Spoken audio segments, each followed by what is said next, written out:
Welcome to the deep dive.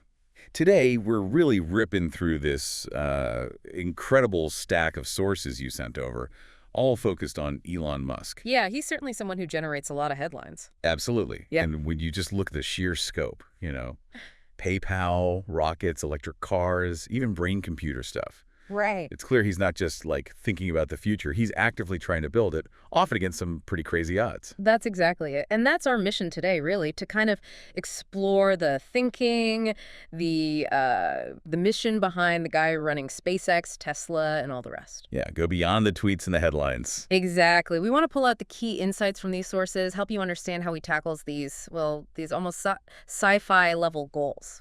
Okay, so to really get a handle on where he is now, we probably need to start at the beginning. Makes sense. Our sources take us back to Pretoria, South Africa, born in 1971, and they suggest there were early signs, even then, of the visionary he'd become. Oh, definitely. What's really fascinating is how early some traits showed up.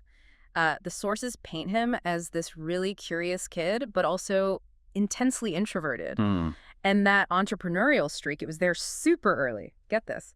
At 12, he codes and sells a video game called Blastar. 12. Wow. Yeah, not just a kid messing around. It shows that drive was there from the start, create something, sell it. But it wasn't all smooth sailing, right? The sources mention challenges, bullying, a tough home life. That's right. And those difficulties seem to have really fueled his determination. It led him to leave South Africa when he was just 17. Head for North America to chase his dreams. That kind of independence, that grit, you can see how that shapes later decisions. Totally. And that drive took him first to Queen's University in Canada, then he transferred to the University of Pennsylvania, ended up with degrees in both economics and physics. That combination, econ and physics, seems almost tailor-made in hindsight for what he ended up doing. It really does. It bridges the business and the hard science. And speaking of his background, the sources really emphasize this intense hunger for knowledge he had early on. There's this bit about him reading for 10 hours a day? Yeah, it's pretty wild. He apparently even said he read the entire Encyclopedia Britannica by age 9. Okay, let's unpack that. I mean, whether it's literal or not, that passion for reading, for just absorbing information. It seems absolutely critical. The sources suggest this wasn't just a hobby. It points to this ability he has for self-teaching, for autodidacticism. Right. Teaching himself rocket science, basically. Pretty much. It let him jump into these incredibly complex fields like rocketry or neurotech with this supreme confidence, sometimes clashing with the established experts because he learned it his own way.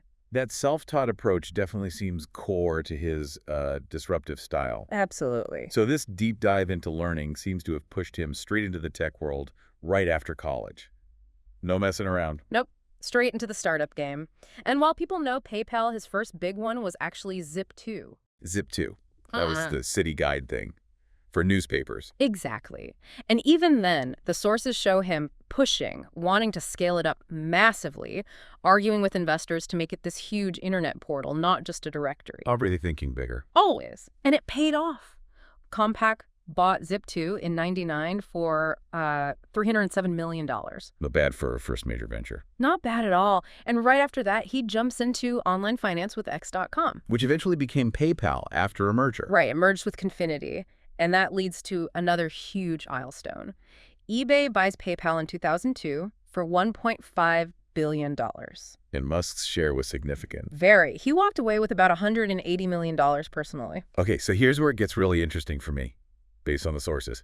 He's got $180 million, he could retire, beach somewhere, done. Right. Most people would. Maybe become an angel investor, play it safe. But he didn't. He basically takes almost all that cash and bets it on SpaceX and Tesla. What drove that? It seems almost reckless. Well, there's that quote of his the sources mention, I could either watch it happen or be a part of it. And that really seems to capture it.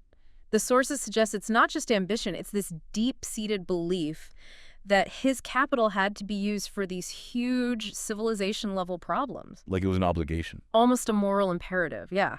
Way beyond just making more money. He felt he had to be in the driver's seat, shaping things, not just watching. That drive definitely explains the next leap then.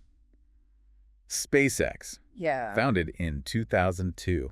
And the goals were just audacious. Make space travel cheap, colonize Mars. I mean, it sounded like pure science fiction back then. People must have thought he was completely nuts. Oh, the sources are clear on that. Everyone thought he was crazy. Here's this internet guy trying to build rockets, competing with Boeing, Lockheed, governments. Unheard of. Totally. And those first few years were brutal. The sources really highlight this. The first 3 rocket launches failed. 3 failures. Oh. That must have been devastating. Financially, too. Almost wiped him out. He'd poured pretty much everything he had into it, his whole fortune, his reputation. It was all on the line with that 4th launch. But the 4th one worked. It did. 2008. Huge turning point. And critically, later that same year, NASA awarded SpaceX this massive $1.6 billion contract to resupply the space station. Wow. So failure, failure, failure, success, then boom, massive validation from NASA. Exactly. It wasn't just the money, though that was vital. It was the legitimacy.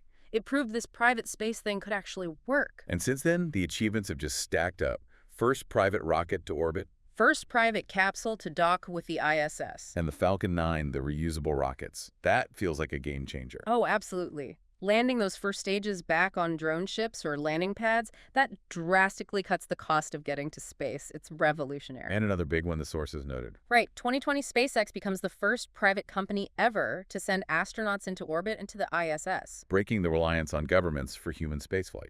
Precisely. It just fundamentally changed the landscape of space exploration. And they're still pushing with Starship, keeping that Mars goal in sight. It's long-term vision, yeah.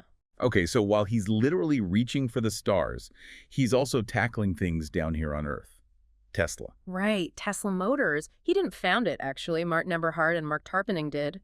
Musk joined in 2004. Ah, okay. But he quickly became central. Hugely. He led the early funding rounds, became chairman, and then CEO in 2008. And from that point, he really drove the transformation. From a niche electric car maker. To this global force in clean energy and automotive tech. His push wasn't just let's make electric cars, it was let's make electric cars that are better than gas cars.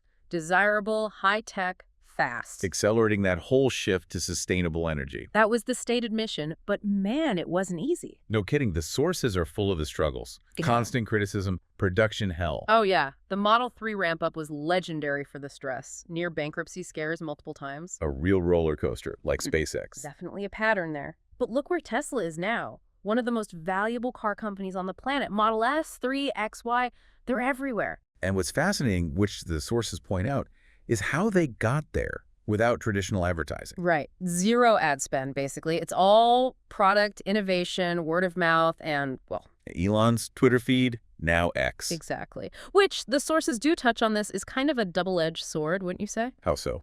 Well, on one hand, his direct line to millions acts as this incredibly potent free marketing channel.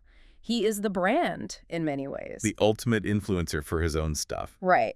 But on the other hand, his sometimes impulsive or controversial tweets can create huge PR headaches, turn people off, maybe even overshadow the actual text sometimes. That's a really fair point. It's a unique strategy, relying so heavily on a personal brand like that. Yeah. Very high risk, high reward. Definitely. Okay, so cars and rockets weren't enough. His ambition kept going. Didn't stop there. 2016, he starts Neuralink. Brain-computer interfaces, which sounds incredibly futuristic. It is. The initial goal is medical, helping people with paralysis, blindness, other neurological issues.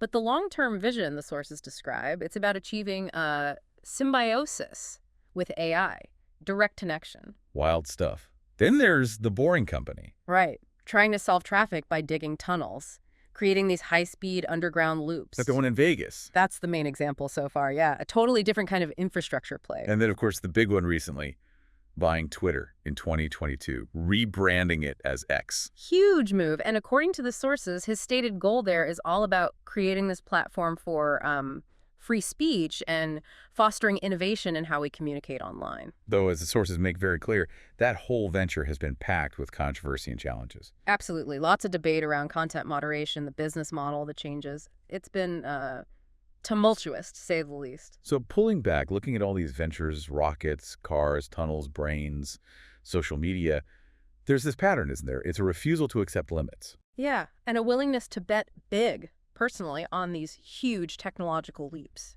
So what do the sources tell us about the man behind all this? He's obviously complex, admired, criticized. Intensely so. What comes through constantly is the work ethic. It's legendary. The 100-hour weeks, sleeping on the factory floor. Right. And it's not just about putting in time. Sources describe him as incredibly hands-on, deep in the engineering details, pushing teams relentlessly, obsessed with the problem solving. Which clearly gets results, but the sources also mention it causes friction, right? High pressure, high turnover sometimes. Definitely. It's a demanding environment by all accounts. He expects a lot. And his personal life also keeps him in the spotlight. The sources touch on his family, relationships, the constant public scrutiny. Yeah, he lives a very public life, and his persona seems almost intertwined with his company's narratives, for better or worse. So if you tie it all together, what's the connecting thread the sources point to? It seems to be this singular focus on the future. Like the future. Clean energy, AI safety, making us multi-planetary with Mars, sustainable transport. It's all part of this grand, interconnected vision he's pursuing. It's quite something. So love him or hate him, the sources make it pretty clear he's already changed the world in significant ways. Undeniably, across multiple industries. Hey. And yeah, it really feels like he's just getting started, doesn't it? It does. When you look at the whole story presented in these sources, it's not just about business success. It's fundamentally about taking huge risks, having this almost unbelievable vision, and just refusing to accept no or that's impossible. From sleeping on couches to landing rockets. From electric cars nobody thought would sell to, well, brain chips. Mm-hmm. It's all driven by this relentless mission, it seems, to steer humanity's future. It really makes you think. And for you, listening right now, maybe consider that. How one person's intense focus on these seemingly impossible ideas can actually move the needle, even with all the controversy. What impossible future are you curious about? Or maybe, what big crazy dream are you chasing yourself?